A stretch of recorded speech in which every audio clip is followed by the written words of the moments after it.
Sportscast November 8th, 2019.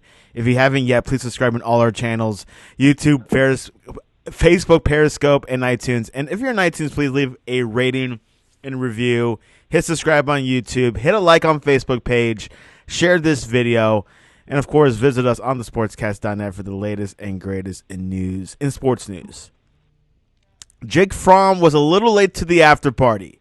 He was in the third and final wave of Georgia players leaping into the stands at the world's largest outdoor cocktail party. It was a fitting spot for Fromm considering how effective he's been on third down against Florida. Fromm threw for 279 yards and 2 touchdowns, including a 52-yarder to an uncovered Lawrence Cager in the fourth quarter. And the number 8 Bulldogs beat the 6th-ranked Gators 24-17 on Saturday. And to join us to talk to us a little bit about Florida Gator football, Ryan Christa, welcome back. Santiago, good to have you. Ready for another epic weekend of college football coming up. After this loss against Georgia, do you think this is the end of their season? Well, it's not the end of the season, but it's, there's, where we've come from and where we're going. Santiago, 2 years ago, the Gators won 4 games. So, winning 9 games in a regular season, 10 games overall last year was a step up, and we have a good chance to get to 10 games in the regular season this year if we win out. The playoffs out of sight, probably. And there's still some chance, Georgia loses 2 out of their next 3 games, and we could still make the SEC championship game. So there's still that to play for, Yeah. And that's kind of the issue we got in college football is, if you're not in the playoffs, it doesn't matter. But, there's still a lot to play for. As the importance of these last 3 games, are great, especially if you want to go out in style and you want to leave, foundation for next year, Will the team be a little different next year? Yeah, but, there's still a lot of returning players, and there's a lot of chance for younger players to get in some games, especially they haven't gotten a lot of games this year with the new redshirt rule. So there's definitely a lot to see in the next 3 games for sure. Florida Gators only lost by a touchdown. What did you think about their performance against Georgia?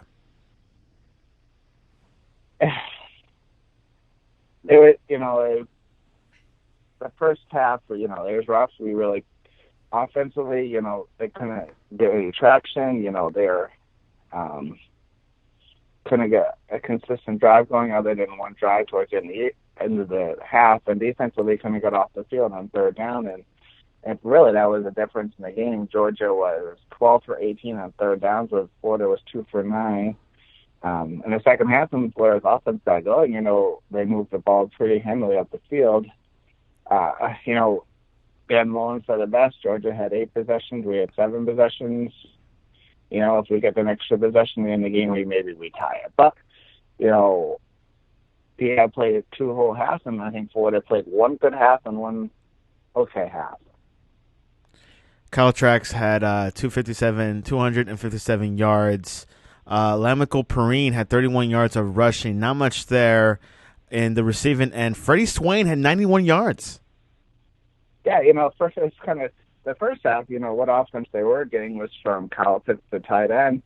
He had, I think, all 4 of his receptions in the first half, while Freddie Swain had 7 out of his 8 receptions in the second half. And really, he's always, since those have been Kyle Trask safety blankets, since he was kind of starting quarterback is Kyle Pitts and Freddie Swain. There's no difference in this game. Both of them came up with touches to keep drives going. The college football playoff poll came out this past week, the first one, and Florida's number 10. Georgia went to 6. Are you pretty happy that they're at 10th rather than them being lower? I think 10 is fair. I actually thought they might be ahead of the Pac-12 teams because I think Florida still got better wins than Utah and Oregon. But in the end, the committee looked at 2 losses, and I think they just, they thought 1 loss with a worse schedule was better than 2 losses with a better schedule. Do you think? what is the path Florida has to get back into the top four? This year, it's a long shot. Craziness has got to happen. Some unusual outcomes. They would have to win out. Georgia would have to lose two games so they could get into the SEC East Championship, and then they would have to, win that. If they get in the SEC Championship, there is a chance there. I say Auburn 2 years ago, Santiago, when they played Georgia, were just coming off of beating Georgia and Alabama at the end of the season. If they would have beaten Georgia in the SEC Championship game, they would have got to the playoffs. Instead, Georgia beats them, which opens up a spot for Alabama, who they had just beaten, to get into the playoffs. And, we all know that's when Georgia and Alabama played in the championship, and Tua came out and won the games. So is a slam? Yes.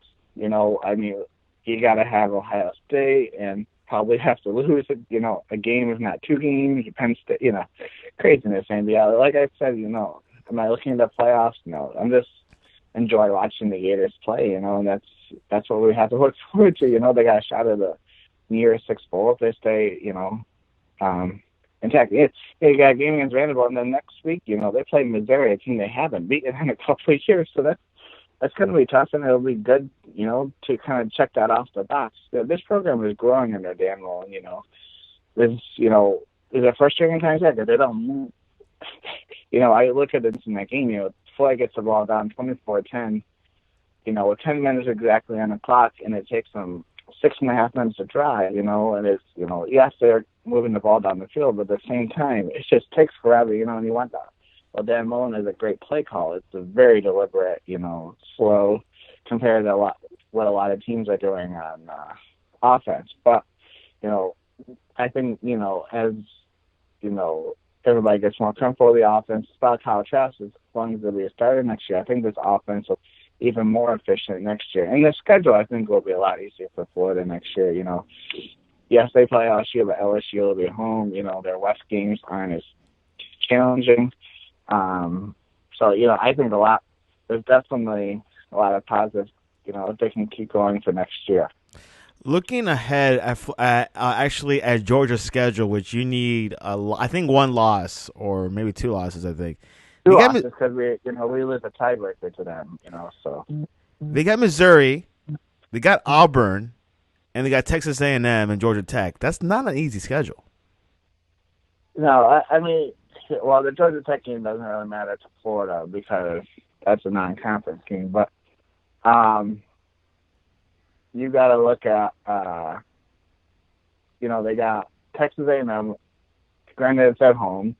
I think, they should win. But, you're probably looking at Auburn. I think Auburn will have a very good chance of beating them, towards the end of the season. So they really will probably come down to, if they do lose to Auburn, that Texas A&M game to solidify their spot in the SEC championship game. Yeah, definitely. I could definitely see the Auburn match a little bit in favor for Florida. We'll see with Missouri and Texas A&M. They might be trap games. I really think they could be a trap game. So we'll see what happens. Yeah, I'm not. Missouri, they're playing that at home. So I don't think that will be something that Georgia will have to worry about. They should.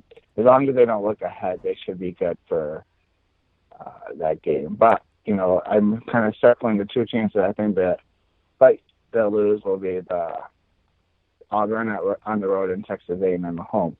So, yes, it's not an easy schedule, but it's something they could probably manage. Granted that they got kind of one game comfort, but, that one loss, even if they go to the SEC championship game, that could knock them out of the playoffs. So they're going to look to go undefeated. Kind of stay in the playoff race. I think there's a possibility, maybe a 20% chance, maybe a little bit higher, but I really think Florida has a chance. Obviously, got to depend on Auburn and maybe Texas A&M, but we'll see where the cards fall. Looking at the poll, the rest of the poll, we got Ohio State number 1, number 2 LSU, 3 Alabama, then Penn State. Do you agree with those top 4 right now? Yeah, I think I think what you're looking at the first poll is to see how what the committee thinks is important, and that's what you kind of got in that schedule. I think they're really valuing the teams that you played and how you played against them. Uh, I think you got Clemson number 5. I think Clemson might be still the best team in college football, but beginning of the season they were winning, but it wasn't the way we thought they should have. And the ACC is not very good compared to the rest of the Power 5 conferences, so they're getting a little punished. But I think at the same time, if they win out, there's no way this team doesn't go to the playoffs. So they're kind of setting that precedent. They're saying Penn State had a better strength of schedule, and they beating Michigan and Pittsburgh. And then, there's kind of a coin flip when you're talking about LSU and Alabama and Ohio State. They're all, you're splitting hairs. We all know that they're the 3 best teams right now. Complete body of work. That all's going to settle. Whoever loses tomorrow between LSU and Alabama is going to be knocked out of the top 4. But, the winner is kind of in the driver's seat to make the playoffs.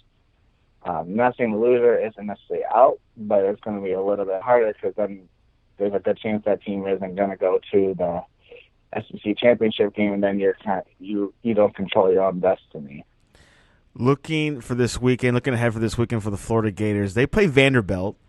Gators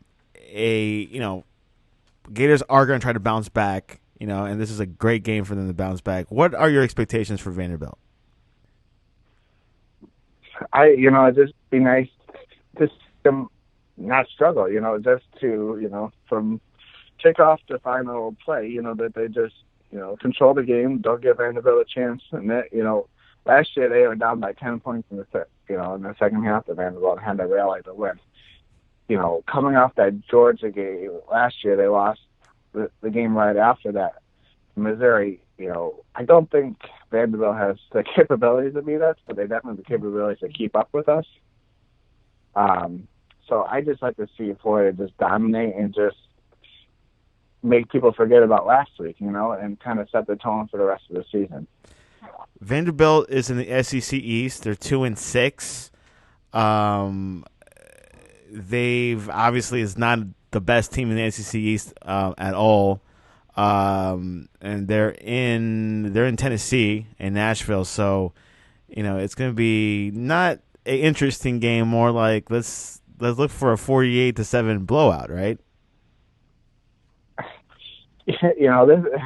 Vanderbilt's interesting. About a month ago they lost to a very, very weak UNLV team by a lot. Which kind of was like, a bad Mountain West team coming to the SEC. I don't care who it is, and they just torch them.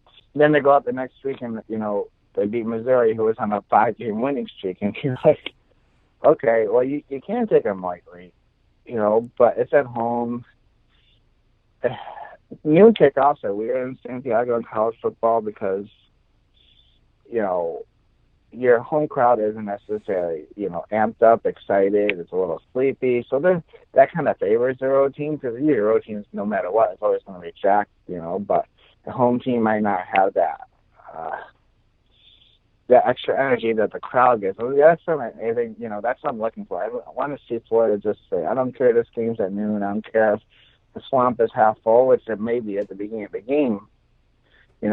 Just go out there and crush Vanderbilt. Something, they've struggled with at times, even, in the last 10 years, they lost them a couple of times. So, you just want to go and say, I don't care what happened last week. It's done. It's over. I don't care if, our chances are slim at the playoffs. We're a really good football team, and we're going to show it. The last time Vanderbilt won in Gainesville was 1988. So there's a good chance that Florida might win this game, and a good chance. I think it was not that long. It was when James Franklin was the coach. 2013. My bad. Yeah. But in Gainesville itself, I think it was 88. The time before that, that 2013 team was led by one Aaron Rodgers' younger brother, Jordan Rodgers. maybe more famous for his time on The Bachelor, but Also, this weekend, you might have heard about this game, LSU Alabama. What are your thoughts about this? And can Alabama afford a loss? no one can afford a loss in November.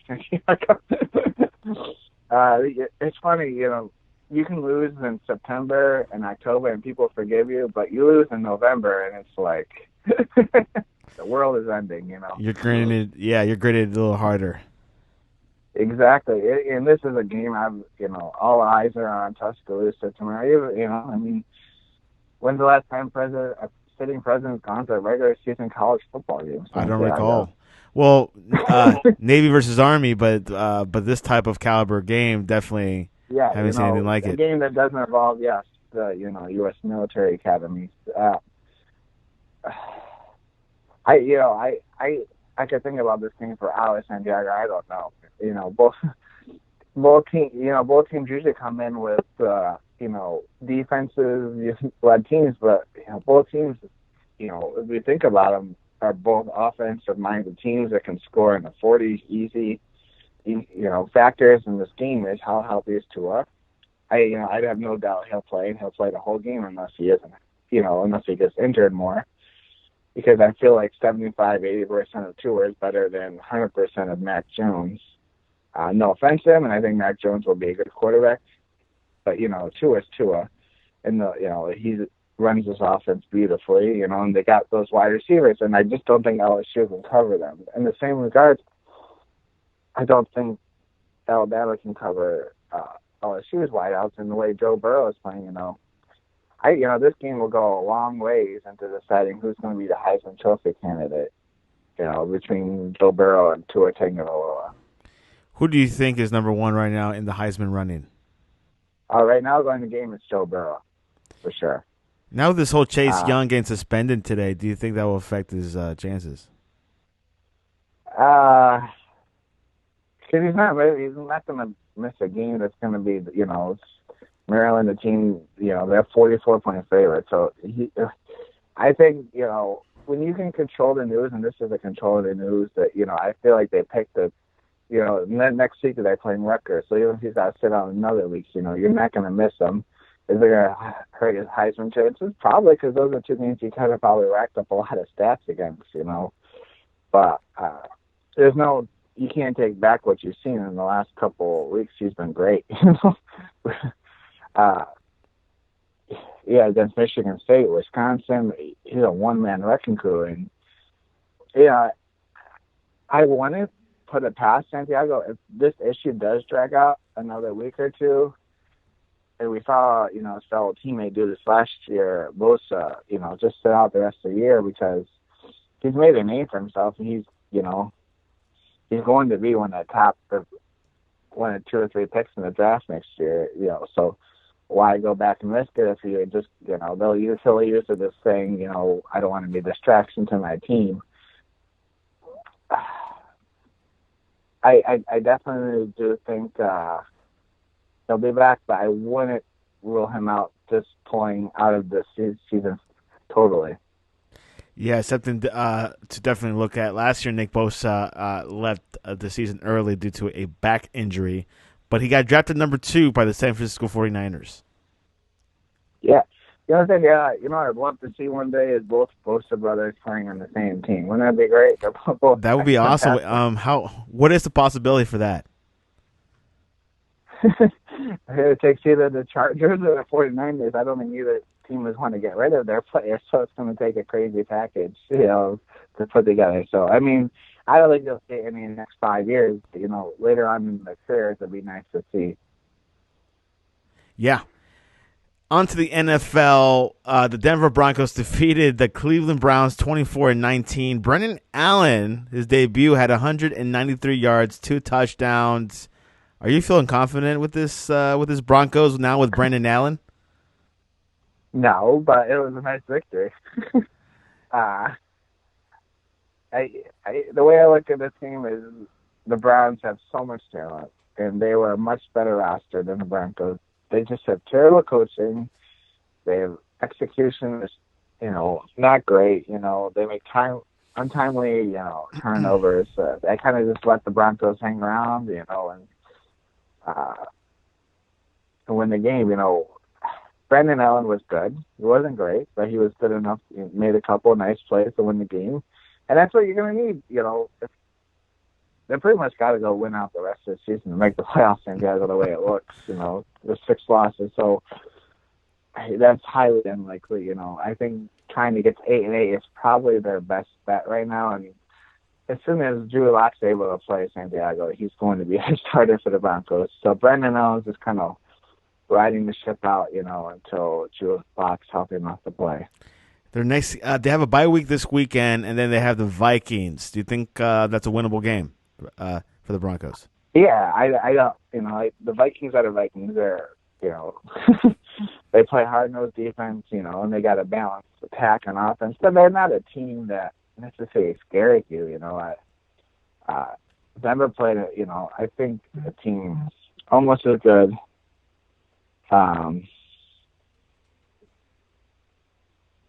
In the Packers early in the season, they went up there and went score for score with them. So I figure, this is not an easy game, but I think it's definitely a winnable game.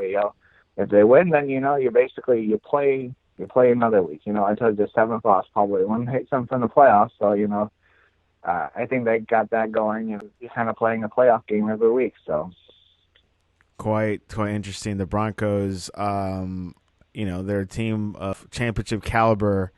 But of course, we'll see what happens. Santiago, I'll just say this about the Broncos. I think Rick Fangio's made some bad coaching moves for the Broncos, but what he has done with Broncos, he's really tightened up this defense. Von Miller having a bad year, yes, but overall, he's taking an average amount of talent, and Broncos are top 5 defense right now in the NFL, points and yards. Keeping this team in a lot of games. Unfortunately, they can't get the big stops at the end of the game. That's why the Broncos lost 3 games in the last minute. But, a lot of those games, they wouldn't have had a chance if the defense didn't play well. So, to this point, that Von Miller is kind of taking a step back. But overall, some of these players, making a name for themselves for the Broncos. Something to definitely look at. The Broncos are 3-6. Last night, the Raiders beat the Chargers. I guess the Raiders are in the running for the wild card spot, aren't they? Absolutely, 5-4. Santiago, they're right there. That was, I wanted to say elimination game, but almost like because right now the Chargers are 4-6, so it's going to be again hard for them to stay in the play. They're kind of the same boat as the Broncos are, so. They're not, they can't afford any more losses. I just don't think they're a very good team right now. But the Raiders, they just, John Gruden's kind of got the magic touch this year. I think that whole Antonio Brown situation, it was either going to go one or two ways. And I think getting rid of him before the season wasn't getting rid of a distraction to really help his team. And they're not overly talented, but they play hard. And I think they, Mike Mayock, the new GM, has made a lot of good choices with their putting this team together. Anything else before we head into game predictions? NFL-wise, I think it was just a real, Sunday night's game was very entertaining between the Patriots and Ravens. But that first, you hardly ever see Bill Belichick, rendered useless in that first quarter. It seemed like he had no way of stopping Lamar Jackson. But I think without a fumble from the Ravens, that game would have been an extreme blowout. But it was interesting to see how hard the Patriots had a hard time stopping that running attack of Lamar Jackson and the Ravens. So it'll be interesting thing about the playoffs is when this matchup comes back again, if it does, what adjustments that Bill Belichick will make. And it will be played in Gillette Stadium, probably. Yeah, and that's a big difference. But this type of football travels in the wintertime, Santiago, and I think that's why maybe they're not championship caliber right now, the Ravens, but this is, they're building something special. Something's going on. Harbaugh is still there, and his performance still performance of magic. And letting go of Flacco it could have been a good idea. We'll see what happens. Just eliminating a distraction, I think when Joe Flacco's sitting over there and Lamar Jackson have a bad game, the clamoring is, oh, put Joe in. Well, that's what happened in the playoffs last year. He struggled and the crowd's pounding Joe, Joe, Joe. Well, now he's got a bad game. There's just okay, he's gonna make up for it next week. I don't because the backup right now is RG3, and I think there's a big difference between Lamar Jackson right now and RG3. Let's start doing some game predictions. First game, Florida State at Boston College. First game since the firing of Willie Taggart. So we'll see how the type of mentality that the Seminoles have for the rest of the year. Boston College coming off of 651 yards of total offense against the Syracuse Orange last week. I'm going to go with Boston College in this game. BC wins. Tennessee at Kentucky. It's hard for me to pick Kentucky because they're literally playing with the wide receiver at quarterback right now because of injuries. And I think Tennessee has probably made one of the biggest changes from the beginning of the season to right now. They're playing hard. They're playing well. So I'm going to go with Tennessee. Tennessee wins. Missouri at Georgia. I think we talked about it fairly. I think this is just I think Kelly Bryant, if he does play, is not going to be 100%. So I'm going to say the Bulldogs roll in this game. Bulldogs. Iowa State at Oklahoma. Oklahoma trying to get revenge from Iowa State coming there 2 years ago and ruining a perfect season. And I think they do. And they got to bounce back after a loss to Kansas State. So I think it'll be a good game, but I just think Oklahoma is just a little bit better of a team. Kansas State at Texas. In the aforementioned Kansas State, who's, coming off beating Oklahoma and their rival Kansas, playing against a team we thought was going to be a title contender in Texas this year, who's really taken a step back.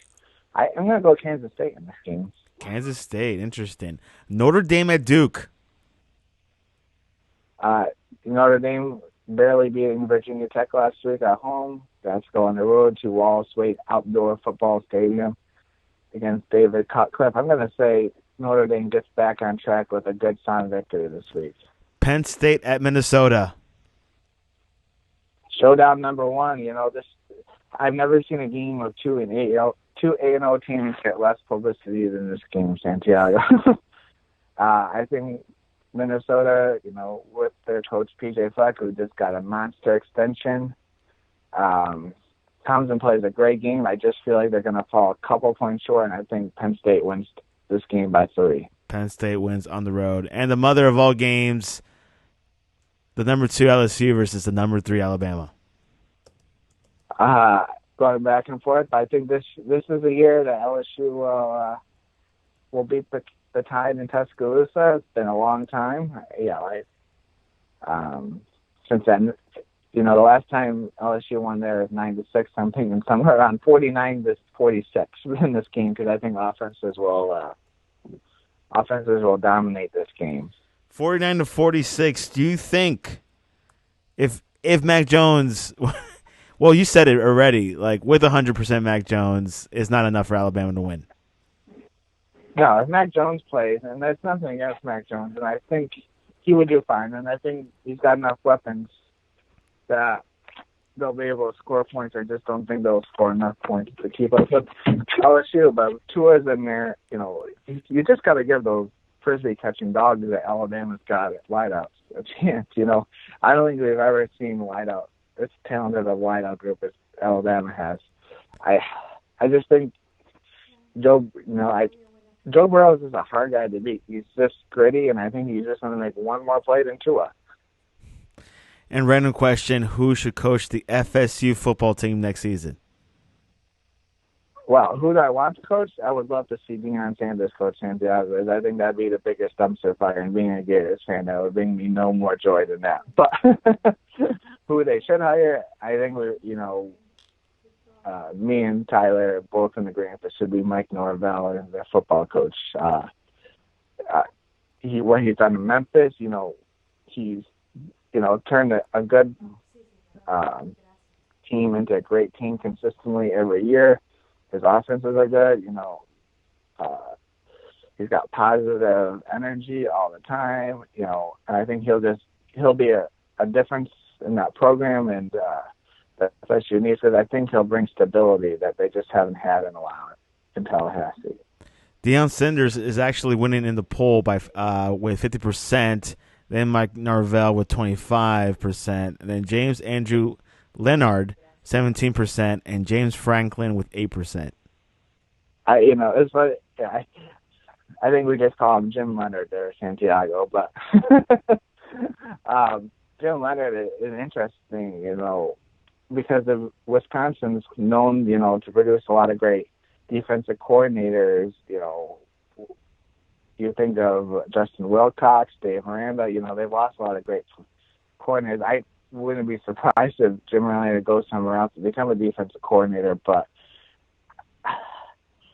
if Deion Sanders becomes a head coach, I feel like that's just for publicity. This is a university and team that's struggling to put, fans in the seats. If you look at some of those attendance numbers this year, Santiago, they've been poor. So they're looking to make a big splash, and that's really what that would be, and nothing more than that. But I just think they would just be smarter than hire a guy who's never coached a college team at all. He's only coached a Pro Bowl team.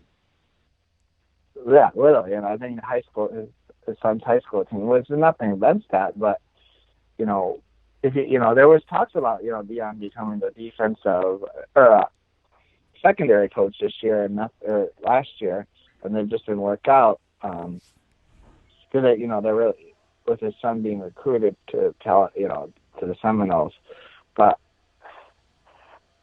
I just don't see any positive bringing him in as a coach, but I guess you never know. And nothing ever surprises me, Santiago. Nothing is impossible in this world, and Deion Sanders could be a coach. But I would rather have him be a offensive coach or a defensive coach at first. Ryan, how can people reach you to talk to you about Jake Fromm? Don't want to hear about Jake Fromm anymore, Santiago. I'll talk to you about Kyle Trask. But how about Daniel Jones? Daniel Jones, he was doing good until that cat came out on the field the other day. But probably the best way is Twitter on the Mad Dog Report 18, or catch me on the Sportscast here. But a huge weekend of college football coming up, Santiago.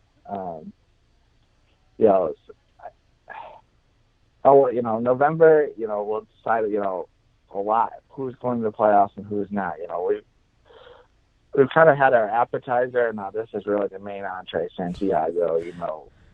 It stinks that really we talked about the Gators really aren't in it, but it doesn't matter when you love college football. You just love to watch great games, and this is what we'll get to do for the next month. And there you have it. You can follow us on thesportscast.net, thesportscast.net, or on Twitter on thesportscast. Before we go, I got to give a shout out to our Liberty's very own Buckshot Calder for setting the school record in passing yards in practically one half of football, Santiago. 471 yards against UMass. That's quite incredible. How so far? There has been rumors about Frazee linked to other schools for other jobs. Do you think he'll stay another year, or do you think he might move on to a bigger school? It's kind of a question. I don't think he's long term for the job. He owes, I think, a lot to the university for giving him a chance to be a head coach, and I think it would just be a bad look if he left after 1 year. I still don't think any major university is giving him a head coaching job, and I don't think he would leave for being a coordinator because he could have done that last year. So I think he stays at least 1 or 2 more years. Such a good foundation here, and then he may take off for a mid-major, a low major job, whatever. He has not been linked to any job in FSU though. But he was on he was on the Clay Travis show this week. When he was asked, about it, he said, no, no one's contacted me, but if somebody does, I'll have to listen because I'll listen to anything. So it was kind of set a lot of fire alarms, in the Liberty, Ding, ding, ding, you ding. know, if, the Liberty University fans, are like, we were hoping to keep him for a while. They kind of just sent the signal, letting everybody know, I'm here while I'm here, but I may not be here very long. Yeah, he should at least stay for 2 seasons just to see how it goes. But anyways, the Sportscast 1 on Twitter will be live tweeting a few college football games this weekend. And, of course, we'll have Kylie Borden live tweeting on game day, NFL game day. A lot of big games going on this weekend, and we'll see what happens. But, Ryan, Christa, I appreciate you coming on the Friday edition of the Sportscast. No problem. Everybody enjoy some football, and I love you, Mindy and Clay.